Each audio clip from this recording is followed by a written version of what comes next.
बिस्मिल्लाहिर्रहमानिर्रहीम।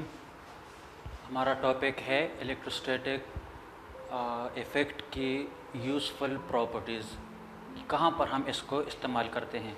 इलेक्ट्रोस्टैटिक के बारे में तो हमने काफ़ी पढ़ा, लेकिन अब हम इसके इस्तेमालात पढ़ेंगे कि इसको कहाँ पर इस्तेमाल किया जा सकता है। इलेक्ट्रोस्टैटिक्स के बहुत ज़्यादा इस्तेमालात हैं, लेकिन हमारी किताब में सिर्फ 2 गिवन हैं, तो हम उन्हीं 2 को ही यहाँ पर पढ़ेंगे। सबसे पहला है electrostatic precipitator and dust extraction. आपने देखा होगा कि जहाँ पर भी इंडस्ट्रीज़ होती है, इंडस्ट्रीज़ से ऊपर की जानिब धुआं निकलता है एक चिमनी के ज़रिए। छोटे कारखानों में एक होता है, बड़े कारखानों में कई ये डस्ट एक्सट्रैक्शन के लिए चिमनीज़ होते हैं। अगर ये धुआं, ये डस्ट पार्टिकल्स ये बाहर निकलें तो ये सांस की बीमारियां पैदा करती है, हमारे एनवायरनमेंट को बहुत ज़्यादा डैमेज पहुंचाते हैं। इसलिए इलेक्ट्रोस्टैटिक्स के ज़रिए हम इस डस्ट में से हम इस धुएं में से डस्ट पार्टिकल्स एक्सट्रैक्ट कर सकते हैं, वो निकाल सकते हैं। बाकी सिर्फ गैस रह जाएगा जो कि ये एनवायरनमेंट खुद ही उसको न्यूट्रलाइज कर सकता है। तो इस डस्ट को निकालने के लिए हम इलेक्ट्रोस्टैटिक इफ़ेक्ट इस्तेमाल करेंगे। लेट्स सपोज हमारे पास एक चिमनी है जहाँ से धुआं निकलता है, यहाँ से बहुत ज़्यादा धुआं जो है वो निकल रहा है। इस धुएं में डस्ट पार्टिकल्स भी हैं, आयरन पार्टिकल भी हैं, बाकी भी कई पार्टिकल्स हैं जो जिस किस्म के केमिकल्स वहाँ पर इस्तेमाल होते हैं उसके पार्टिकल्स ये निकलते हैं। अगर ये निकल जाएं और वहाँ पर कोई सांस ले रहा है, कोई शहरी आबादी है, तो वो लंग्स में एंटर हो सकते हैं जो कि शदीद किस्म की बीमारियाँ फैला सकते हैं। तो इस डस्ट को हमने एक्सट्रैक्ट करना है कि ये यहाँ से निकल जाए। उसके लिए हम क्या करेंगे, यहाँ पर मिडल में या मिडल से थोड़ा सा नीचे एक वायर गॉज लगा देंगे। वायर गॉज एक जाल हम लगा देंगे, इस तरह का एक जाल लगा देंगे।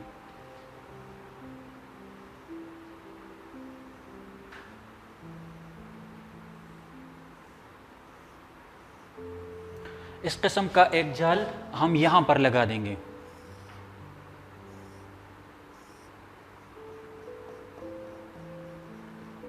और यहाँ पर हम प्लेट्स लगा देंगे, इलेक्ट्रिक प्लेट्स।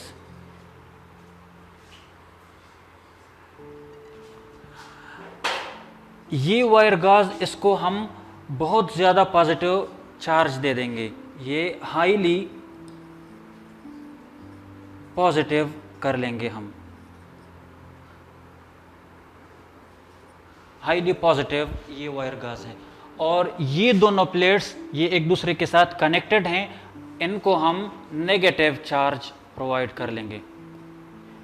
जिस डिवाइस के ज़रिए हम ये प्रोड्यूस कर रहे हैं तो वहाँ पर 2 तारें होती हैं, पॉजिटिव को हम यहाँ पर इसके साथ कनेक्ट कर लेंगे, नेगेटिव को हम इसके साथ कनेक्ट कर लेंगे, लेकिन इन दोनों के दरमियान फासला होगा ताकि ये एक दूसरे को इफ़ेक्ट ना कर सके।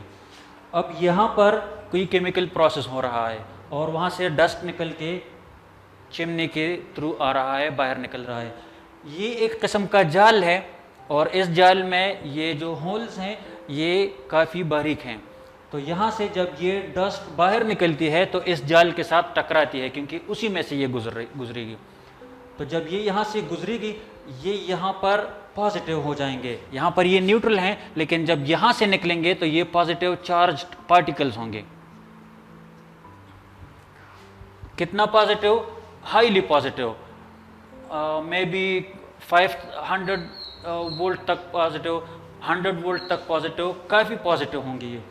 तो हाईली पॉजिटिव पार्टिकल ऊपर की जानिब अभी जा रहे हैं, लेकिन साथ ही यहाँ पर साइड्स में एक और प्लेट लगा हुआ है जो कि हाईली नेगेटिव है।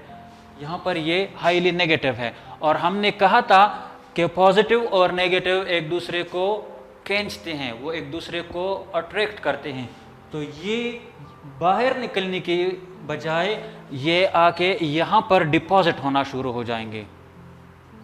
तो यहाँ पर ये पॉजिटिव चार्जेस इसके साथ टकरा के इसके साथ कनेक्ट हो जाएंगे।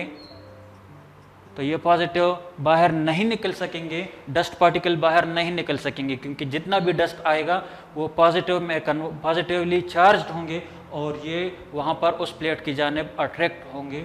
तो डस्ट यहाँ पर साइड्स में अटैच हो जाएगा उन प्लेट्स के साथ, और बाहर की जानिब सिर्फ धुआं जाएगा या गैसेस जाएंगे, जो कि आगे पर हम ख़ुद भी ट्रीट कर सकते हैं या एनवायरनमेंट के लिए इतना ख़तरनाक नहीं है जितना ये डस्ट था।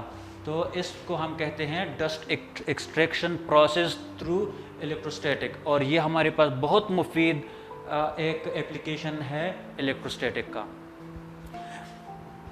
दाऊद रहो उमरा।